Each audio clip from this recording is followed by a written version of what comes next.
Today, I want to tell you about my silly little gross wallet. Listen, I am not going to lie. It is disgusting.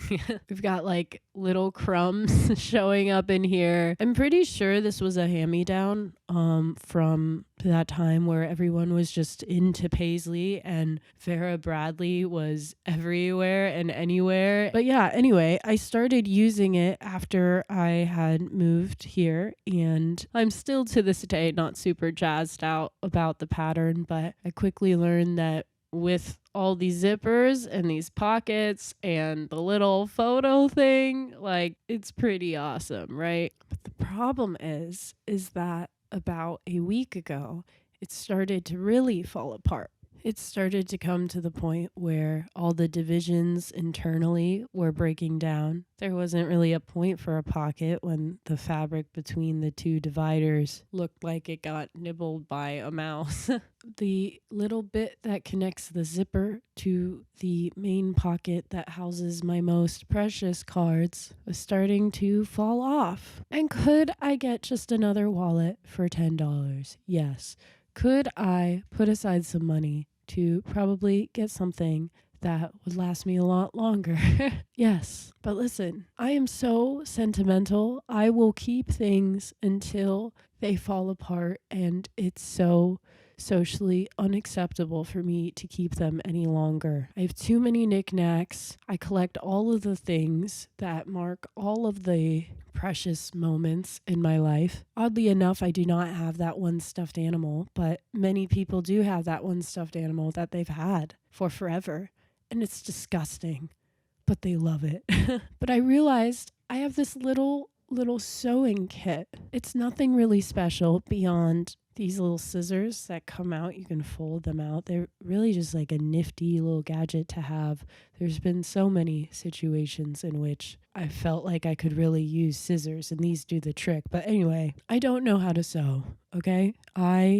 It's like the one subject in Girl Scouts that I really struggled through.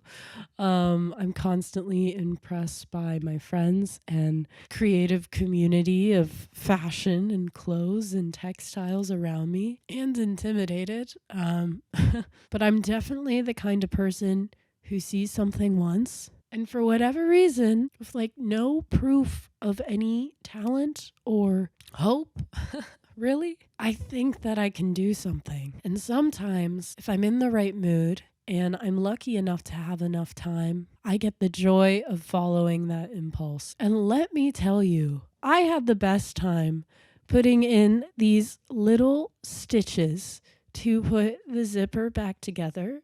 It looks horrible. One of the threads is green, and so when you take a look at it, you're like, that looks like a mistake. But it was my mistake. I had to watch so many tutorials just to sew a little line and get the thread through the needle. But I cannot get over how much of a triumph it was for me internally. I've been thinking a lot about resistance and how in the right context, it's directly correlated with your sense of reward and accomplishment.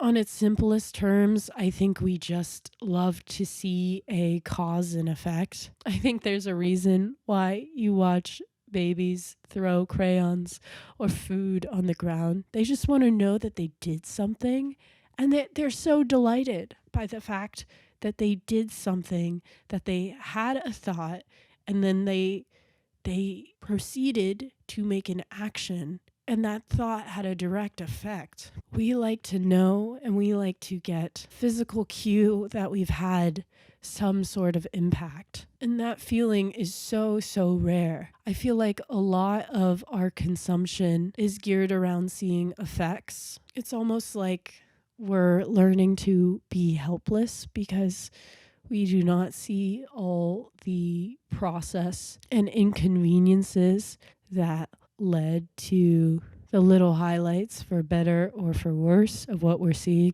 I found it really fascinating that there's been a huge rise in cleaning content, and also just, there's the satisfying genre of content, which usually involves an element of showing the process rather than just the results, right? Like this is so weird, but we're not looking for the slime to just be mushed. We want to see the slime get handled.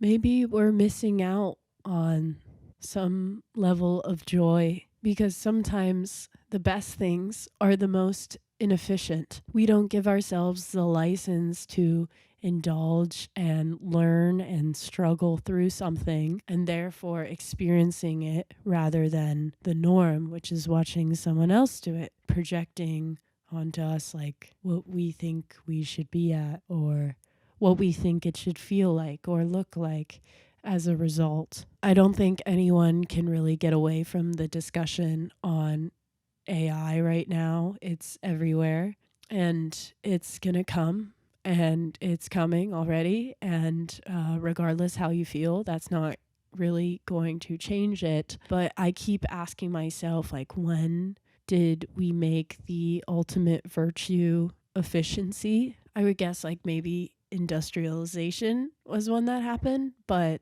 I think we often overlook the beauty of the slow. I think it's easy to feel like, okay, what's the point of learning anything when there's already someone or something who can do it bigger, better, faster, stronger. Our collective ideology insists on perfection through surveillance. Surveillance? I can never say that word. And like absolute logicality above growth and embracing the beauty of imperfections. I guess that sounds kind of cheesy. That's the other thing. I feel like you have to apologize for speaking or saying something that you feel is sincere nowadays, but that's another topic.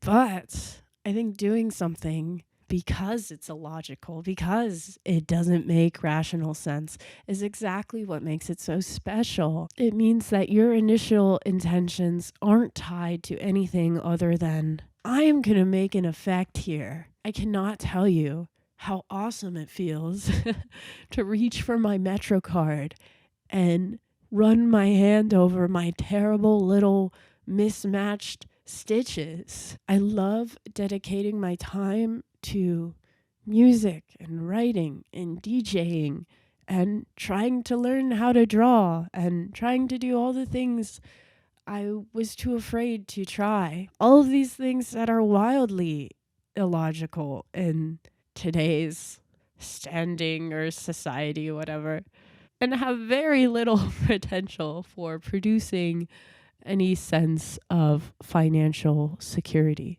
There will be so many other people who will forever do it better than I will. Forever. And you know what? It doesn't matter. These little spaces, even though I, like everyone else, have to dip my toes back into playing the game of life, I guess.